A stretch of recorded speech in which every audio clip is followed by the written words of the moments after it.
Hey guys, welcome back to my channel. और last time जैसा कि आपको पता है, मैंने और राहुल ने किया था शोल्डर का वर्कआउट। शोल्डर का ही किया था ना? Yes sir. नहीं, लेग्स शोल्डर का का नहीं किया लेग्स था। का लेग्स। तो लास्ट टाइम हमने किया था लेग्स का वर्कआउट, और उससे एक दिन बाद मैंने शोल्डर का वर्कआउट किया, जैसा कि आपने ब्लॉग में देखा था। और कल भी हमने बाइसेप्स एंड ट्राइसेप्स का वर्कआउट किया था। तो टुडे इज़ द डे हम करेंगे आज चेस्ट का वर्कआउट। जो भी वर्कआउट है हम टोटली आपको एक्सप्लेन करेंगे। अंदर म्यूजिक चला रखा है उन्होंने, इन केस म्यूजिक के कारण हम अंदर नहीं बोल सके तो विल कम आउट एंड यहाँ पे आके हम आपको एक्सप्लेन करेंगे जो भी हम मूवमेंट आपको करेंगे। तो राहुल, क्या प्लान है आज का? क्या क्या वर्कआउट करना है? आज हम पहले नॉर्मल पुशअप्स करेंगे, फिर उसके बाद इंक्लाइन प्रेस, फिर बार डिप्स, फिर हम लेंगे इंक्लाइन फ्लाई, फिर आगे का बैन होगा जो फिर आगे करते हैं। हाँ, मतलब ओवरऑल चेस्ट का वर्कआउट करेंगे। वी गोना स्टार्ट, मतलब वार्म अप ऑलरेडी हमने कर लिया है, बट जो हम अपना वर्कआउट है वो हम शुरू करेंगे पुशअप से। तो फर्स्ट एक्सरसाइज बाहर ही कर लेते हैं। Yes. फर्स्ट एक्सरसाइज यहाँ पे हो जाएगी बाहर। अच्छा, एक दिखा देता हूँ मैं आपको।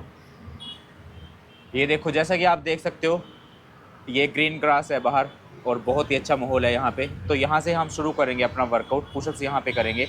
उसके बाद जो आप ये देख सकते हो, ये है स्टूडियो हमारा, यहाँ पे होती है योगा। इसके साइड में हमारा जिम है, वहाँ पे हम करेंगे। ऊपर वैसे म्यूजिक नहीं चलता, बट चला रखा उन्होंने, रोक नहीं सकते। और हमारी जिम के सामने रेडिसन होटल।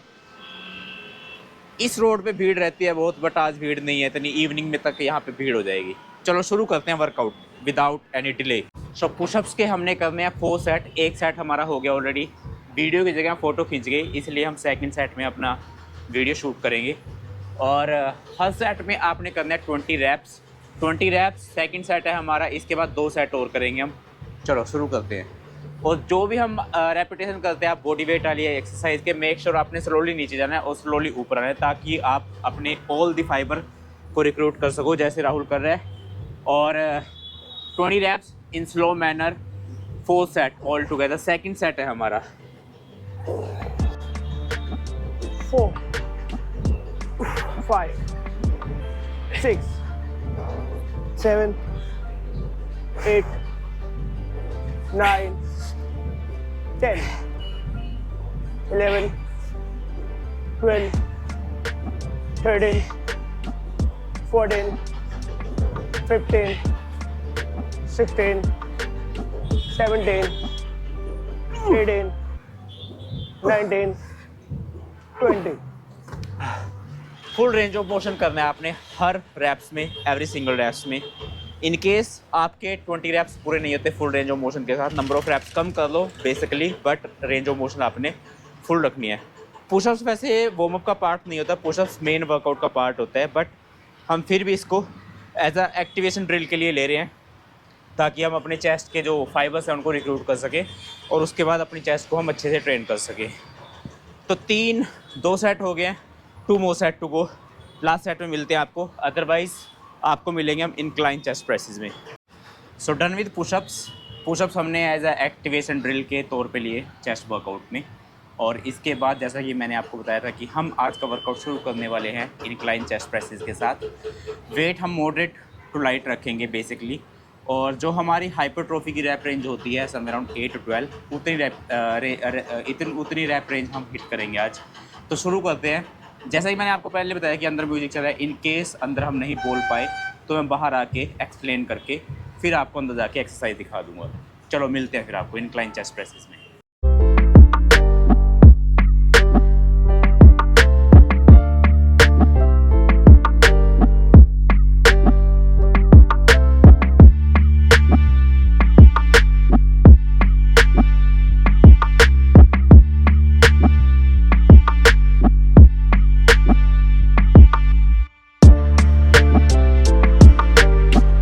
जैसे कि हमने इंक्लाइन बेंच प्रेस हमने कंप्लीट कर दिया है, बट उसमें हमें ज़्यादा फील नहीं आ रहा था। उस पर हमें प्रॉपर शोल्डर पे आ रहा है, क्योंकि बेंच है जो एडजस्टमेंट नहीं है।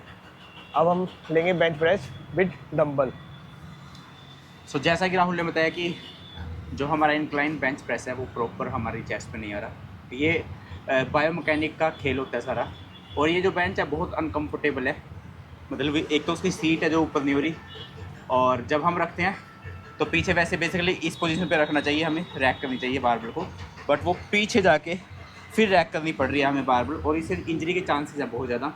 अगर आपकी जिम में भी ऐसा कोई बेंच है जिस पे आप अनकंफर्टेबल फील करते हो तो make sure do not do the barbell bench presses in spite of this. Dumbbell से कर लो या फिर स्मिथ मशीन से कर सकते हो आप। बट अगर आपका वर्कआउट करते हुए इंजरी हो रही है, इट मीन्स आप कुछ ना कुछ गलती कर रहे हो, या तो आप कोई मैकेनिकल गलती कर रहे हो या फिर आपकी एक्सरसाइज में ही कोई गलती है।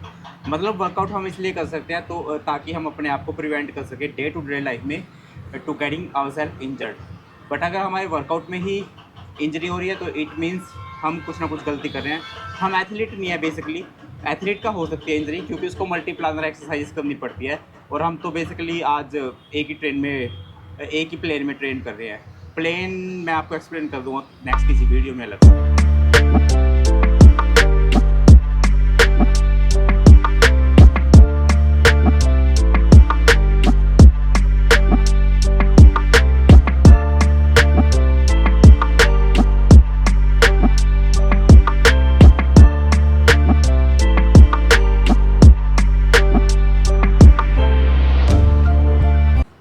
तो दो एक्सरसाइजेस हमने कर ली हैं, और मैं आपको यहाँ पे बताना चाहूँगा जब भी आप वर्कआउट शुरू करते हो तो always start with compound exercises. क्योंकि कंपाउंड एक्सरसाइज बेसिकली वो होती है जिसमें मल्टीपल जॉइंट्स या मल्टीपल मसल्स इन्वॉल्व होती हैं। जैसे हम चेस्ट की 2 एक्सरसाइज की हमने, इंक्लाइन वो भी कंपाउंड एक्सरसाइज थी, और जो हमने सेकेंड एक्सरसाइज की डंबल चेस्ट प्रेसेस वो भी कंपाउंड एक्सरसाइज थी। अब हमारी कंपाउंड एक्सरसाइज कंप्लीट हो गई है ऑलमोस्ट। नेक्स्ट एक्सरसाइज करेंगे हम पैक डेक फ्लाई, जो कि एक आइसोलेशन एक्सरसाइज है। आइसोलेशन एक्सरसाइज वो एक्सरसाइज होती है जो कि एक मसल को या फिर सिंगल जॉइंट एक्सरसाइज होती है, उसको बोलते हैं हम isolation exercise. Compound workout always start with compound workout या कंपाउंड एक्सरसाइजेस, और उसके बाद आपने करना आइसोलेशन वर्क ताकि आप एक स्पेसिफिक मसल को अच्छे से ट्रेन कर सको।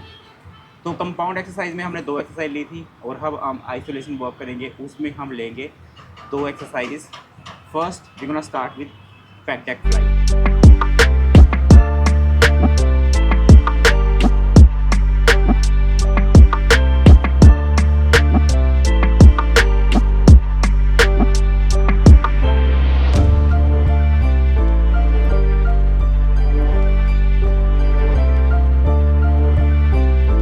सर ने अभी मेरे को बटरफ्लाई का एक मोमेंट बताया जो कि आज तक ओल्ड जिम में चलता है।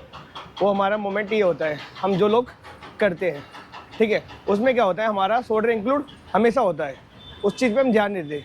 अगर आप नॉर्मल ये वाला मोमेंट यूज करते हो, यहाँ से आए ये मोमेंट यूज़ करते हो, तो आपका ये जो हैंड है आपका चेस्ट को पुश करेगा और ज़्यादा आपको प्रेशर आएगा, और आपको ज़्यादा टाइट करने की या ज़्यादा मेहनत करने की ज़रूरत नहीं है। ठीक है, आप स्लो आओ, बिल्कुल खोलते आओ, यहाँ पे ये टाइट। ठीक है, हम लोग क्या करते हैं शुरू से जो ओल्ड जिम चलते आ रहे हैं, हम ये करते हैं स्पीड में हैवी वेट लेंगे और ये करते रहेंगे, उस करने का कोई बेनिफिट नहीं है। 3 एक्सरसाइजेस हमारी कंप्लीट हो गए हैं। जैसा कि मैंने आपको लास्ट टाइम भी बताया था कि 2 लेनी है आपने कंपाउंड एक्सरसाइज, और उसके बाद 1 ली थी मैंने आइसोलेशन एक्सरसाइज। 4th एक्सरसाइज हम ले रहे हैं लोअर चेस्ट के लिए, और उसमें हम लेंगे केबल के साथ। ऐसा करते हैं, एक केबल के साथ और उसके साथ हम कर लेते हैं parallel bar dips. Okay, super set done रहेगा। मतलब सुपर सेट तो नहीं बोलेंगे इसको बेसिकली, बट 2 एक्सरसाइजेस इकट्ठी कर सकते हैं हम। एक तो करेंगे अपर टू लोअर केबल के साथ, केबल क्रॉसओवर, और उसके साथ साथ हम ले लेंगे side by side parallel bar dips. दोनों ही एक्सरसाइजेस आपके जो लोअर पैक्स हैं उनको हिट करती हैं।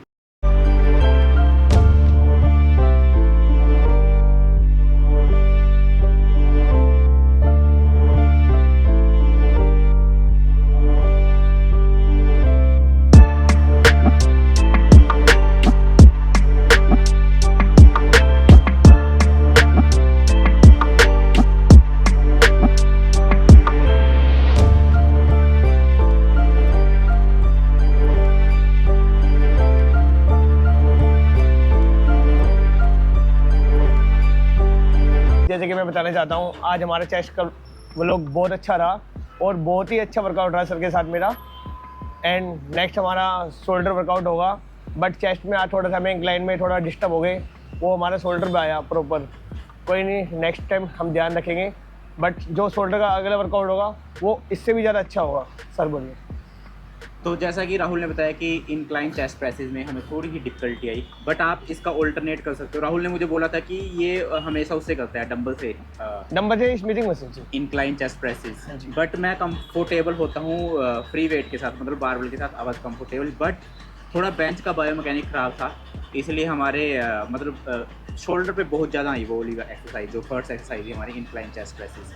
तो ये था हमारा आज का कंप्लीट चेस्ट का वर्कआउट, जिसमें हमने की all together 5 to 6 exercise. Started with warm up में हमने लिए थे पुशअप्स, और उसके बाद incline chest presses, flat dumbbell chest presses, फिर की हमने पैक टैक फ्लाई, उसके बाद किया था हमने पैरेलल बार डिप्स, और लास्ट में की cable crossover for the lower chest. तो ये था हमारा कंप्लीट चेस्ट का workout. You can also give it a try and let us know in the comment below how it went for you guys. Vlog खत्म करने के बाद है कि यार आज मेरी वॉकिंग तो मिस हो ही गई, क्योंकि बेसिकली मैं मॉर्निंग में वर्कआउट करता हूँ, बट व्लॉग के चक्कर में I did today's workout in the evening. मतलब हमने समवेयर अराउंड 3:30 शुरू किया था अपना वर्कआउट आज का, और अब हो गया समवेयर अराउंड 5 1/2 घंटा लगा हमें इस ओवरऑल वर्कआउट में।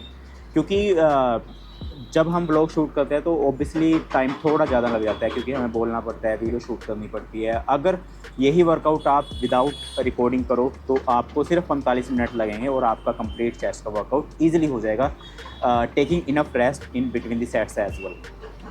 तो अब मैं क्या करूँगा, दूसरी जिम में जाऊँगा जहाँ पे भी मैंने आज जॉब के लिए जाना है अपनी, वहाँ पे जाके मैं इंक्लाइन वॉक कर लूँगा।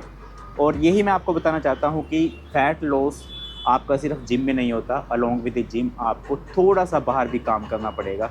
जैसे कि आपने जिम में वेट ट्रेनिंग कर ली, स्ट्रेंथ ट्रेनिंग कर ली, या जो भी कुछ कर लिया, इवन कार्डियो कर लिया, बट आप अपने आप को एक टारगेट दो, some around 10,000 steps, 14,000 steps, 15,000 steps, and try to complete that. तो आजकल मैंने अपने आप को टारगेट दिया है some around 14,000 steps per day, और मैं उसको डेली कंप्लीट करता हूँ विदाउट एनी डिले। तो अगर आप भी वॉकिंग नहीं करते ज़्यादा तो वॉकिंग करना आप शुरू कर दीजिए। You can also start with 5,000 steps, और धीरे धीरे आप इसको जैसे एक वीक आप 5,000 स्टेप्स करो, नेक्स्ट वीक 6,000 स्टेप्स करो, उससे नेक्स्ट वीक आप करो 7,000 स्टेप्स, और ऐसे ऐसे करके आप एटलीस्ट 10,000 स्टेप्स तक लेकर जाओ।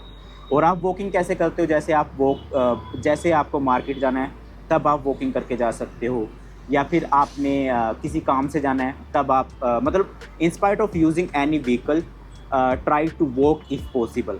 और वॉकिंग से सबसे ज़्यादा फैट लॉस होता है आपका। Strength training along with walking सबसे ज़्यादा मतलब फैट लॉस का एक पिल है ये। तो वॉकिंग आप हमेशा कीजिए, क्योंकि ये एक काइंड ऑफ लिस है, लिस बोलते हैं हम, लो इंटेंसिटी स्टडी स्टेट। जब भी आप कोई भी लो इंटेंसिटी एक्टिविटी करते हो तो वो प्राइमरली आपकी जो स्टोर्ड फैट है उसको हिट करती है after certain period of time. तो इसलिए आप वॉकिंग पे ज़्यादा ध्यान दीजिए, और इफ़ पॉसिबल अगर आप फॉर एन एग्जांपल आपने 45 मिनट्स का अपना स्ट्रेंथ ट्रेनिंग कर ली या फिर वेट ट्रेनिंग कर ली जिम में आकर, उसके बाद आप ट्राई कीजिए कि आप थोड़ा इंक्लाइन वॉक कर लिए, जैसे 10-12 का इंक्लाइन वॉक कर लो 20 मिनट्स 30 मिनट्स। इससे भी आपकी फ़ैट लॉस है जो एनहेंस हो जाएगी।